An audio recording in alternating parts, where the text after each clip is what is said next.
अस्सलाम वालेकुम जी। कैसी है मेरी यूट्यूब फैमिली? आई होप सब ठीक ठाक होंगे, खुश होंगे, बहुत ही ज़्यादा हैप्पी और हेल्दी भी होंगे। तो आज हम बनाएंगे लेफ़्ट ओवर रोटी के साथ बड़ी ही ज़बरदस्त किस्म की रेसिपी। जो बच्चे रोटी नहीं खाते ना सही से, कहते हैं बार बार नूडल बना के दें, स्पेगेटी बना के दें, पास्ता बना के दें, उनके लिए बेहतरीन आइडिया है। आप इसे लंच बॉक्स में दे सकते हैं। बच्चे दोपहर में स्कूल से आ रहे हैं, रोटी नहीं खा रहे, तब भी आप इसे बना के दे सकते हैं। हेल्दी किस्म की चीज़ें इसके अंदर जाएंगी, बनाना भी आसान है। तो चलें फिर आज की रेसिपी की तरफ चलते हैं, देख लेते हैं कि ज़बरदस्ती रेसिपी कैसे बनेगी। और आप देख रहे हैं आपका अपना YouTube channel Punjab cooking secret. तो चलें फिर रेसिपी स्टार्ट कर लेते हैं। बिस्मिल्लाह करते हैं। बिस्मिल्लाहिर्रहमानिर्रहीम। तो 2 दिन मैंने रोटियां ली हैं, मेरे पास बची हुई रोटियां हैं, यानी कि लेफ़्ट ओवर हैं। अगर आप लोगों के पास ताज़ा रोटी है ना, आप उससे भी ये वाली रेसिपी बना सकते हैं। रोटियों को हमने क्या करना है, कटिंग बोर्ड लेंगे, एक रोटी के ऊपर दूसरी रोटी फैलाएंगे और इसको हमने जो है वो कटिंग कर लेना है, फोल्ड करना है। फिर हमने इसके कटिंग लच्छे जो है वो बना लेने हैं। कटिंग आप लोगों ने किस तरह से करना है, बहुत ज़्यादा बारीक कटिंग आप लोगों ने नहीं करनी, थोड़ी सी मोटी रखनी है, ताकि इसके जो लच्छे हैं वो सही से बने। बारीक कटिंग करेंगे क्या होगा, क्रैक्स आ जाएंगे, आप लोगों के लच्छे जो हैं वो सही से नहीं बनेंगे। तो इन छोटी छोटी टिप्स का जो है वो ख्याल रखा करें। जब रेसिपी बनाते हैं पूरी वीडियो देखा करें, स्टेप बाय स्टेप फॉलो किया करें।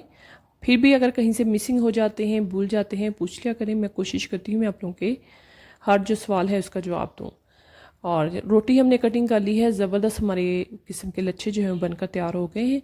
अब हमने इसे एक बाउल में शिफ्ट कर लेना है। तो साथ ही मेरे पास आधा कप दूध है, वो हमने इसके अंदर जो है वो शामिल कर देना है। एक तो दूध, जो बच्चे दूध नहीं पीते उनके लिए ज़बरदस्त है, आप इस तरह से भी डाल के दे सकते हैं। दूसरा ये कि रोटियां सॉफ्ट हो जाएंगी जितनी देर में हम इसकी जो चीज़ें हैं वो तैयार करेंगे। अब एक पैन के अंदर मैंने 2 से 3 खाने के चम्मच ऑयल लिया है। इसके अंदर हमने एक मीडियम साइज़ का प्याज जो है वो रफली सा डाल देना है, चॉप करके। हल्का सा हमने इसे सौते करना है, ब्राउन नहीं करना, गोल्डन नहीं करना, बहुत ज़्यादा कुक नहीं करना। हल्का सा सौते हो जाए तो हमने इसके अंदर बाकी की चीज़ें डालनी है। प्याज जो है वो सौते हो गया। इस टाइम पे एक मेरे पास मीडियम साइज़ का आलू था, वो मैंने शामिल कर दिया है। तो साथ ही हमने इसके अंदर मटर शामिल कर देने हैं। आधा कप मेरे पास मटर है, फ्रोज़न है, वो शामिल कर देंगे। अच्छी तरह से हमने इसकी बुनाई कर लेनी है 1 से 1.5 मिनट के लिए। उसके बाद हमने इसके अंदर स्पाइस जो है वो शामिल करने हैं। वेजिटेबल आप लोग अपनी मर्ज़ी से जौन सी भी पसंद है वो डाल सकते हैं, नहीं पसंद स्किप कर दें। आधा टीस्पून डाल देंगे इसके अंदर चिली फ्लेक्स, यानी कि मोटी कुटी हुई लाल मिर्च। 1 टीस्पून डाल देंगे ज़ीरा और धनिया का पाउडर। साथ ही हमने शामिल कर देना है आधा टीस्पून काली मिर्च का पाउडर। अच्छी तरह से पका लेना है सारी चीज़ों को शामिल करके, तकरीबन 1 से 1.5 मिनट के लिए। क्योंकि आलू भी कच्चे हैं और मटर भी कच्चे हैं, ये थोड़ा सा कुक होने में टाइम लेते हैं, तो इसलिए हमने थोड़ा सा इन्हें पका लेना है। अब इस टाइम पे आधा टीस्पून मैंने इसके अंदर चिकन पाउडर शामिल कर दिया है। चिकन स्टॉक है मेरे पास पड़ा हुआ था, मैंने रेसिपी बनाई थी ना, रेशा चिकन चाहिए था तो स्टॉक बच गया था, वो मैंने इसके अंदर शामिल किया है। ज़रूरी नहीं है, आप लोगों ने नहीं है स्किप कर दें, सिर्फ चिकन पाउडर का इस्तेमाल ही कर सकते हैं। तो इस टाइम पे मैंने चिकन स्टॉक डाला है, आप लोग आधा कप पानी डाल के सब्जियों को गला सकते हैं। अब इस टाइम पे कवर करेंगे। कवर करने के बाद हमने इसे छोड़ देना है तकरीबन 5 से 6 मिनट के लिए। उसके बाद मैं आप लोगों से मिलती हूँ। 5 से 6 मिनट हो गए हैं। सब्जियां जो है, पानी इनके अंदर से जो स्टॉक था वो बिल्कुल इन्होंने सोख कर लिया है, कुक हो चुकी हैं। तो मैं आप लोगों को तोड़ के दिखाती हूँ। ये देखें, इस तरह से ना आलू टूट रहे हैं, इसका मतलब ये कुक हो चुकी हैं। बाकी सब्जियां जो है इन्हें पकाने की ज़रूरत नहीं होती। शिमला मिर्च है, एक छोटे से साइज़ की थी, वो मैंने शामिल कर दी। बंद गोभी के 2 से 3 पत्ते थे, वो मैंने बारीक बारीक कटिंग करके वो शामिल कर दिए हैं। अच्छी तरह से हमने सारी चीज़ों को मिक्स कर लेना है। साथ ही हमने इसके अंदर शामिल कर देना है 2 से 3 खाने के चम्मच केचप। 2 से 3 खाने के चम्मच ही हमने मेयोनीज जो है वो शामिल कर देनी है। इन्हीं सारी चीज़ों के साथ हमने इसे बस मिक्स ही करना है, टॉस करते जाएंगे, ये खुद ही पक जाएंगी। बंद गोभी और शिमला मिर्च जो है ओवर कुक हो जाए अच्छी नहीं लगती, इसलिए आप लोगों ने इस चीज़ का ख्याल करना है।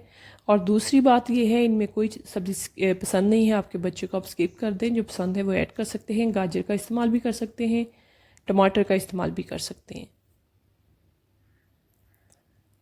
नमक थोड़ा सा मैंने इस टाइम पे सिर्फ डाला है, 2 से 3 पिंच, क्योंकि नमक मैंने पहले भी शामिल किया था जब चिकन स्टॉक बनाया था ना, उसके अंदर मैंने नमक शामिल किया था, इसलिए इस टाइम पे मैंने नहीं डाला। अंडे की सफ़ेदी, 2 अंडे की सफ़ेदी मैंने डाली है। इसके ऊपर कवर करके हमने इसे पका लेना है ताकि सफ़ेदियाँ जो है वो पक जाएँ, सेट हो जाएँ। उसके बाद हमने इसकी मिक्सिंग करनी है। जर्दी का मैं यूज़ नहीं कर रही, मेरे बच्चे जर्दी पसंद नहीं करते, मैंने ऐड नहीं की। अगर आप लोग चाहें अंडे साबुत भी इसके अंदर, यानी कि पूरे 2 अंडे भी शामिल कर सकते हैं जर्दी के समेत। साथ ही जो रोटियां थी हमने एक साइड पे रखी हुई थी ना दूध डाल के, वो हमने इसके अंदर शामिल कर दी। अच्छी तरह से हमने इसकी मिक्सिंग कर लेनी है, बस मिक्सिंग ही करनी है, कवर नहीं करना, कुछ भी नहीं करना। तो मज़ेदार सा आपका हेल्दी किस्म का देसी पास्ता जो है बनकर तैयार है। बहुत ही मज़ेदार लगता है, बड़ा एक स्पाइसी सा, एक यूनिक सा इसका टेस्ट होता है। आप लोगों ने ट्राई ज़रूर करना है, ट्राई करके मुझे अपना फीडबैक ज़रूर देना है। तो अब कर लेंगे डिश आउट। तो इन्जॉय कीजिएगा, बनाइएगा बच्चों के साथ, फैमिली के साथ। बड़े भी खा सकते हैं, कोई ज़रूरी नहीं है कि बच्चे ही इसको खा सकते हैं। मैं खुद बना के खा लेती हूँ जब मेरा दिल नहीं करता रोटी खाने को। तो आप भी इंजॉय कीजिएगा, बनाइएगा, मुझे अपना फीडबैक जरूर दीजिएगा। वीडियो रेसिपी देखते देखते यहाँ तक पहुँच ही गए तो लाइक कर दें, क्योंकि लाइक करना आप लोग हमेशा ही भूल जाते हो। नीचे कमेंट ज़रूर कर दिया करें, अपनी राय के इज़हार ज़रूर दिया करें, मुझे बहुत अच्छा लगता है। और इसी के साथ ही खुश रहिए, खुशियाँ बांटिए, दुआ किया करें अपने लिए, अपने से रिलेटेड लोगों के लिए, कुल उम्मत मुसलमान के लिए, कुल कायनात के लिए। फिर मिलेंगे एक नई वीडियो में नए कंटेंट के साथ। तब तक के लिए मुझे दीजिएगा इजाज़त। देखते रहेगा पंजाब कुकिंग सीक्रेट, क्योंकि अपना है। और इसी के साथ ही मुझे दीजिए इजाज़त। Thanks for watching. अल्लाह हाफिज़।